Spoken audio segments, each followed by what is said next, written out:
I'm in the process of a divorce after 8.5 years of marriage.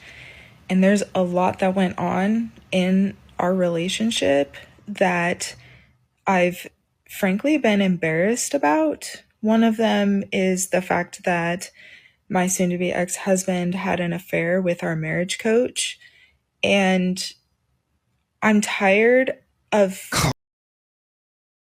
I guarantee to you that if the husband was asked to explain what happened, he wouldn't be making 40-plus videos to share his side of the story.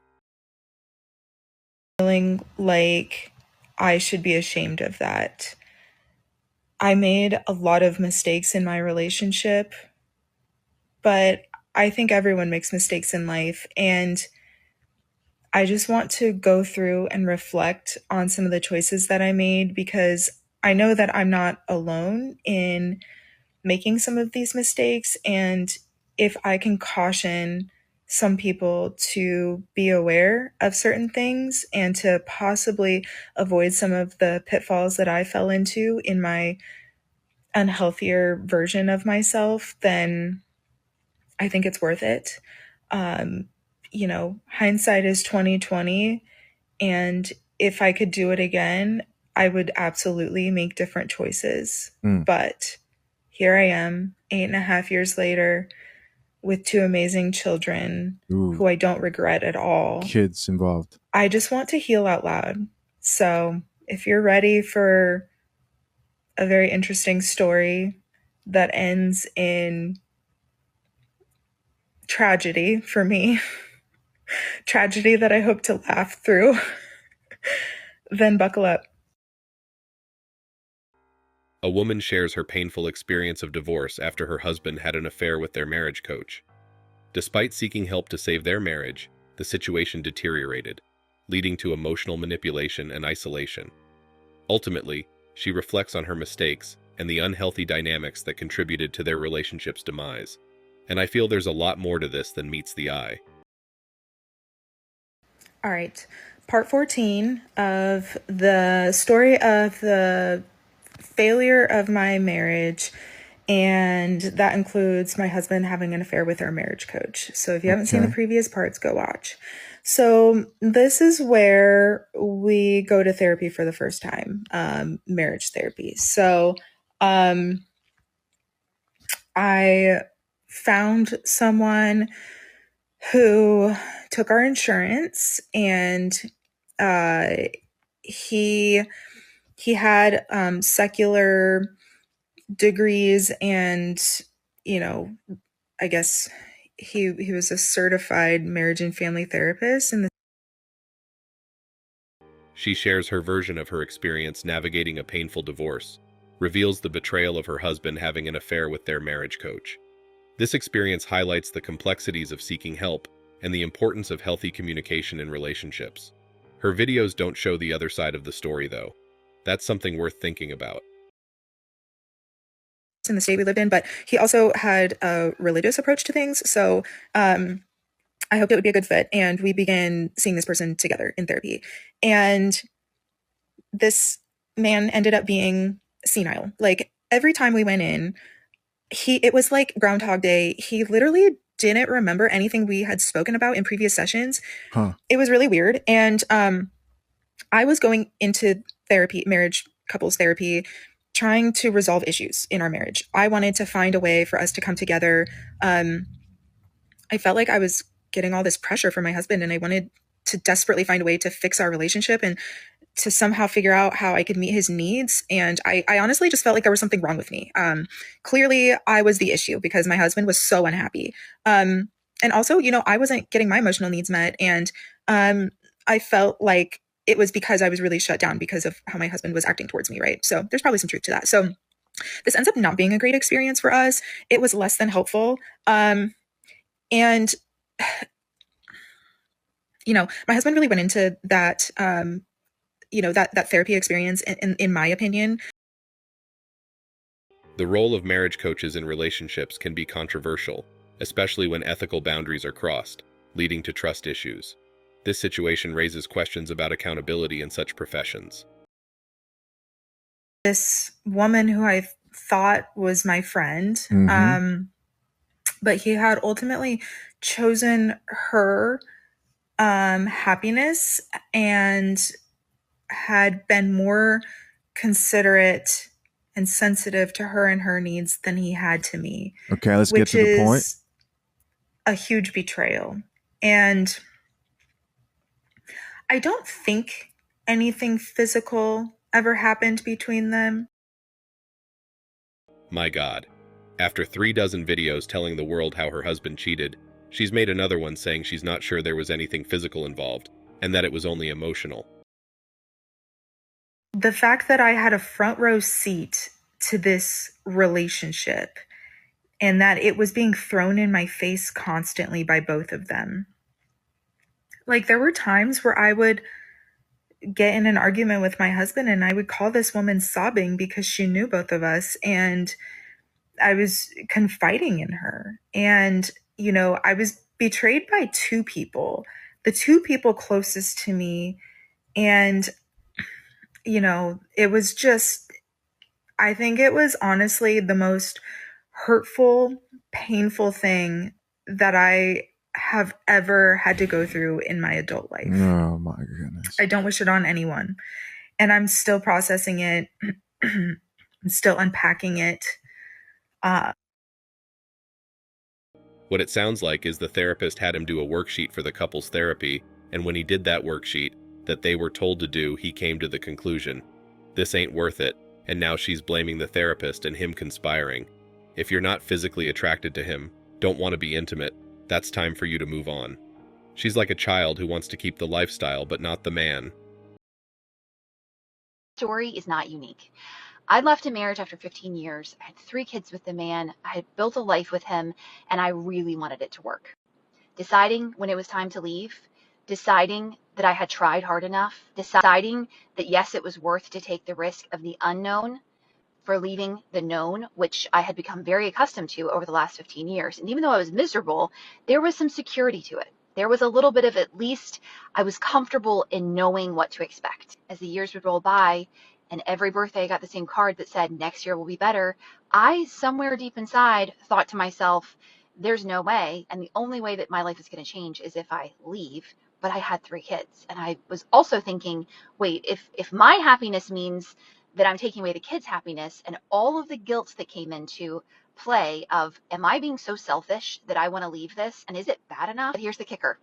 The kicker is that if you are in a place where you are absolutely miserable, you're being treated horribly, or whatever your circumstances are, but you know in your heart that the only way to change your life is to leave, let me tell you that you will carry guilt with you, that it will be extremely difficult. And when you are looking for people who you're like, okay, well, she left and look how her life turned out, and you're looking for examples, and your mind is researching for the evidence that you're going to be okay, I'm going to tell you that no matter what it is that's the unknown that's on the other side, if you are in a situation right now where years are passing by and you are still miserable in a relationship and you're not being taken care of and you're not being seen and you're not being heard and you're just being alone in a marriage, the unknown is terrifying, but there's nothing more terrifying than looking back and seeing all the years that you wasted living in fear. An average woman wants a tall, handsome, wealthy, and attractive man. However, she typically fails to work on and improve her inner beauty, her personality, and character. In the end, what is on the inside ultimately manifests on the outside, and 99% of the time, this results in an entitled and ungrateful person who is self-centered and demands that the man grant her every wish for the rest of his life. Is there anyone out there in TikTok land that can tell me what you're supposed to do with your life when you've been in a relationship for 20 plus years with the same person? You have children, you have, built a life. Stay. That's what they're going to say. Stay. And then all of a sudden that life is no longer. Why? Tell me why. Why is it no longer? Who filed? What are you supposed to do with your life? Like, I work. I'm a registered nurse. I have a career, I guess. I have nurses. We've been telling you guys about the nurses. Interestingly, feminism has strangled women while freeing men. Why? Women are disproportionately represented in undervalued occupations, are familiar with the harsh realities of the job market, and, most importantly, find it dreadful to think of growing old. Even though this last statement is quite telling, the majority of women find it difficult to accept it because of their social conditioning. Schools, the media, and the entertainment sector actively urge women to put off getting married and starting a family, while concurrently encouraging them to pursue other objectives, such as pursuing an education, a career, or even many partners. By the way, the word partners refers to casual flings and one-night stands rather than long-term relationships. And then complaining that they're not getting enough of the man's money. And you're like looking at her like, you dingbat. First of all, nobody wants you out here on the dating market. I hate to break it to you. Like, what? Like, you FOMO'd at 50 and you got kids. Like, don't nobody want you. And on the other side, it's like, you would have had more money if you stayed with him. Okay? If you file for divorce and you don't get a payout, the only people that are going to be advocating for you and being like, no, you need to take him, sis. Get him for everything. Like, those are some toxic women. Like, probably narcissistic women. Social conditioning is incredibly harmful and potent. Modern women who fall for it will go to any lengths to protect the beliefs they hold dear. In actuality, they simply combine it with the information they've received from institutions, significant figures, and multinational corporations with little regard for the pleasure of women. They're conditioned for instant gratification. They want instant happiness, wealth, fame, luxury, and comfort. They want perfection in men, while they hardly bring anything to the table except perhaps their physical selves. All Hinduism, divorce rate, 1%. The reason why Westerners suck at marriage, namely women, is because they're basing the backbone of their relationships on feelings. Yes. And feelings are a fleeting thing. Yeah. Feelings do not stay. It's changing and it's coming and going. And if you're a person who lives your life based upon your feelings only, right, you're going to have an awful life. The truth is that far more people get married over the course of each year than get divorced. These divorce statistics show what happens to marriages that end and when and how couples decide to end them. In the Western world, when it comes to marriage, when it comes to divorce, it's just the family court system is stacked against men. Men fare really bad in divorce, so I don't see the benefit. I could be with one girl long term, maybe even my whole life. I don't need the government involved. Divorce is just not good. That's like a lifelong talking stage. How's that? No. You don't want to get married because you don't want to get divorced. Why not just like work towards a really good marriage so you don't have to get divorced? But here's the thing, Farah. How many people get married thinking that this is the person I love to death? I could never see us breaking up, never see us getting divorced. 1 year later, 2 years later, 3 years later, the divorce comes. 50% of marriages end in divorce. I don't think those odds are too bad. 50%'s pretty bad. You wouldn't flip a coin for the love of your life? If I was in an airplane and I was skydiving and there's a 50% chance that the parachute doesn't work, I'm not taking that bet. Crazy. Oh, I'm just really realizing that my marriage is over and it's really bad. Oh, I'm really sad. Even though I don't want to be with him anymore, there is a part of me that wants him to still want to be with me. And when I kind of think about like what gets me upset or why am I so sad about certain things, of him wanting to also go through with the divorce, if I don't want to be with him. My problem is not that I don't value myself or I don't have self-love. I think if I didn't, I would continue to be in this relationship. And I feel like this found awareness of myself and the self-love has brought me to this point of wanting to get the divorce and move on and find someone or many someones that fulfill me, more. Sound like that man about to be free, and you can go out to the streets and find those many someones you want to find. It is kind of sad and mostly pathetic that women in their 20s all the way through their 40s still act like children with incontrollable tantrums. Amazing, isn't it? You're considered below them until they're out in the street realizing no one wants them anymore. The grass is only greener over the septic tank. Thanks for watching Man Reacts. Show us your love and support by liking this video, sharing it with your friends, and subscribing to the channel. Support us and help us spread support for men around the world. Do comment and share your thoughts. We're always up for a healthy debate and discussion.